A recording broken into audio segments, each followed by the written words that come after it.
How much freedom do we sacrifice by working in the private sector? The Wall Street Journal has a story about how it's getting harder for employers to stop their employees from talking about politics on the job. I'm Scott Ott with Bill Whittle and Stephen Green. This episode of Right Angle is brought to you by the members at BillWhittle.com. And gentlemen, any of us who have ever worked in the private sector know that there's a lot of time talking about non-work related subjects that goes on in every workplace that I've ever been a part of and that I've ever heard of. But apparently with the heated discussions this year over this, as every election seems to get more and more intense, there's a comment here in that Wall Street Journal story that says, while that sentiment remains, companies are now finding that ignoring political discourse altogether may be unrealistic in an election campaign that is proving to be so unpredictable and all-consuming. Stephen Green, basically, these poor C-suite executives are wringing their hands and saying, there's nothing we can do about it. We have to let people talk about politics in the workplace, but what kind of boundaries or guidance can we set? Is it okay to engage in political discussion with your colleagues when others are overhearing you in the lunchroom? Is it okay in front of customers? Is it okay to engage in political repartee, so to speak, with customers themselves?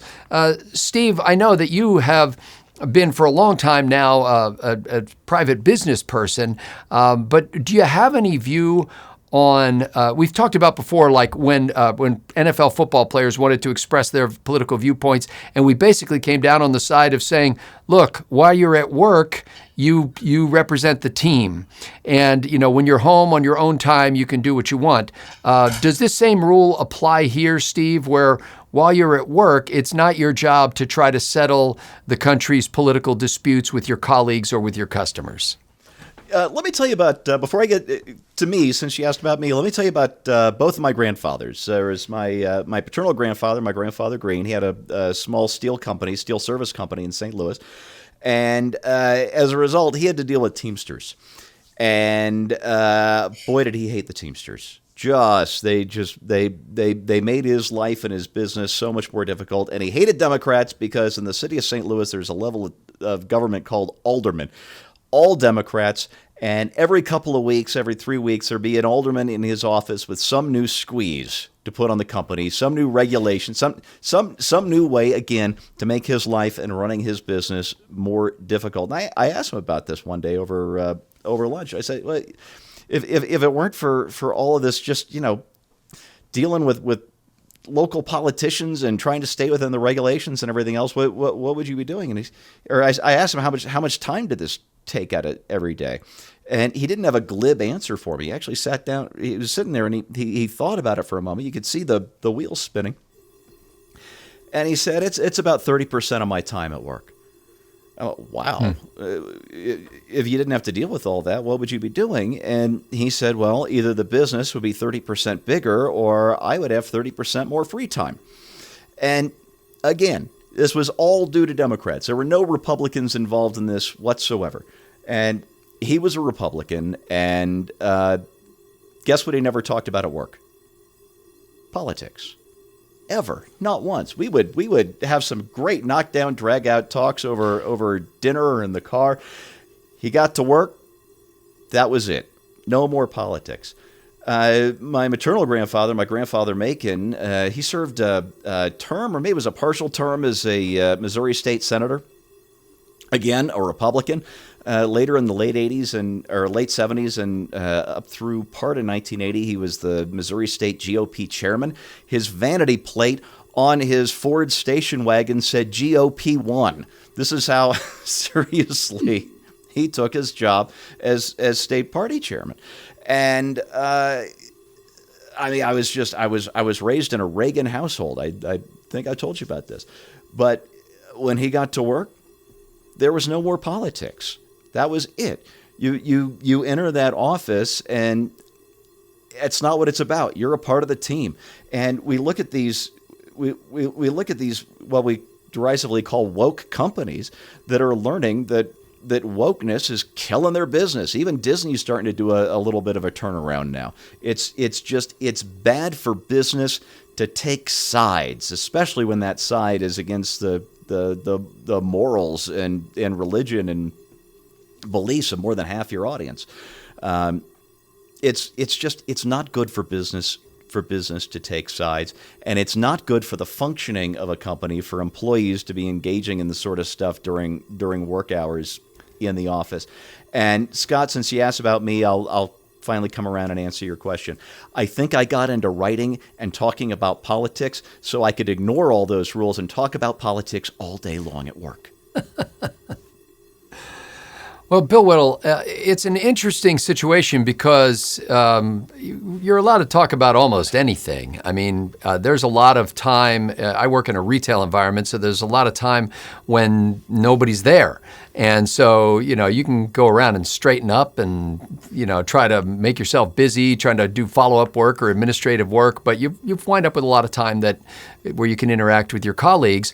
And some are more aggressive than others, but I have some colleagues who agree with me and I have some who don't agree with me, who are both very aggressive about wanting to constantly jump into these conversations about whatever the latest news is. And, they've already made up their mind and they just want to tell you about it and see if you don't agree with them. And they're not really interested in learning your opinion. They just want to make sure that you agree with them. And if you don't, then they've got a problem. It always struck me as weird, though, Bill, because I just thought, we're here to do this job. It has nothing to do with that job. And so why would you want to go to work and bring that kind of cacophony of what you're seeing online into this place? On the other hand, you're like, well, this is America. Shouldn't we be allowed to say anything we want? Well, as the president of BillWhittle.com, you know as well as I do that I've forbidden both of you to talk about politics Strictly. during the time that you've been working for us. There's a lot of actually kind of important issues here. Some of them are easy to resolve, and the one that to me is easy to resolve is never, ever, ever, under any circumstances, discuss politics with customers. Absolutely under no circumstances. That's just plain common sense to me. That can hurt your business. There's no business talking politics with people come in. If somebody wants to come in and says, I'd like to buy a couch and that Trump sure is an idiot, the answer is, well, here's a lovely couch that you might enjoy, right? It gets a little more sticky when you start talking about water cooler conversations. You can, of course, mandate that no talking about politics. I don't know if it's an enforceable mandate. One of the problems that we've had as a society is that the left has pushed politics into everything. The first thing that comes to mind is kneeling during the national anthem. That wasn't conservatives who pushed that. But now if you're a football fan, now the next thing you know, you're going to be talking about whether you should be kneeling at the national anthem in protest of, Black Lives Matter. And then you're talking about Trump is a Nazi. And so it's no longer, politics is no longer confined to politics. So I don't know if it's worse for morale to basically ban politics or to allow it. If I was the president of a company, my primary with the clear understanding from the beginning that this is anybody caught talking politics to customers, especially if they initiate the conversation, it's just termination. But with that said, I think if it were up to me, I'd try to walk the middle ground, and I think I would call a meeting and I would basically say, listen, this company is a family, whether we like it or not. We all have to work together. I could declare a rule that says no talking about politics, and that would create a lot of resentment and a lot of friction. And so what I'm going to do is I'm going to simply ask you not to talk about politics, or at the very least not to argue about politics, because it's destructive to the work environment. It's destructive to the relationships and the friendships that we have here. It's got nothing to do with our relationship at work. Our relationship at work we are not a political organization. We don't get into bloody knuckle discussions over the Packers and the Bears, and the whole staff divides among Packers and Bears. It's just another subject of conversation. So my response to this would be to say, I'm not going to tell you what to say. I'm not going to limit your freedom of speech. I am going to tell you that it is my strong advice as the president of the company, for the good of the company and for the good of our relationships going forward after November, that we refrain from discussing this, or at the very least, refrain from discussing it within earshot of people who disagree with us and create discord and disharmony. I don't want that kind of company, and I don't think you do either, because when the election is over one way or another, we're still going to have to be working with each other. And things that are said before the election are going to be difficult to forget after the election. You know, a couple of years ago, I worked at an organization where I had a colleague who wanted to let me know on a regular basis that he was somewhere in politics where I wasn't. And he would come in and he would say, I'm going to leave like names of public figures out of this, but he would be like, hey, did you see what your boy did yesterday? And I'd be like, I'm sorry, my boy? Who is my boy? Mm-hmm. And so he would name who my boy was, and I would say, you know, I was not aware of that at all, and I'm not following that. And then he would ask me what I thought of what Alex Jones said, and I said, well, I don't know what you do with your spare time, but I have never seen a minute of Alex Jones talking about anything. So really, it didn't seem to me like you'd be Alex Jones' target market, given your political views. But well played. So, but anyway, I love this colleague of mine, and he and I work in the same building even now, and both, you know, we respect each other, and we've managed to get through that mostly by me refusing to tangle, and me putting the friendship above anything else. And I think Bill's right. It's like you don't know where your customers are. You don't know what their thoughts are.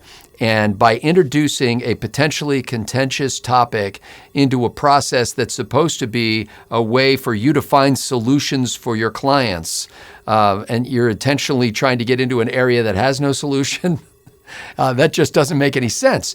You're just burning your bridge before you get to it. And so it makes total sense for me, for most employers, to discourage that. Now, I will say I know of a lot of employers who devote a lot of time to trying to educate their staff on the various virtues of a variety of minority groups, both ethnic groups and lifestyle choice groups and things like that. It is considered to be a very progressive, and in not the political sense, but in the, you know, sort of just advancement of civilization sense, that we should constantly talk about the great contributions of the people in these heretofore discriminated against groups, and so it's constantly being brought to the fore in especially larger companies. I think that's actually destructive of teamwork. I think it tears down an organization when you're constantly chopping it up into little slices of ethnicity and different choices that people make with what they want to do with their lives, and emphasizing those. I would love to see more and more companies say, look, in this company, you're expected to treat everybody with respect. We hired you because you're that kind of person. We know that your desire is to treat people with dignity and respect.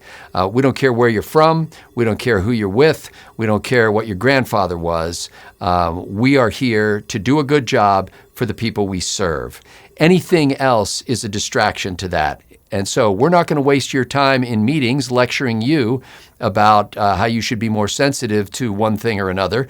And we don't expect you to waste your colleagues' time or your customers' time talking about what you saw on cable news or on social media regarding politics. If you guys want to get together after work and have a beer and talk about that stuff, that's your business. But while you're in the building here, you're on the job, and you should stay focused on that. I had the other day, a group of customers came in. They live pretty far away, and all three of them were wearing hats with the name of one of the major party political candidates on their hats.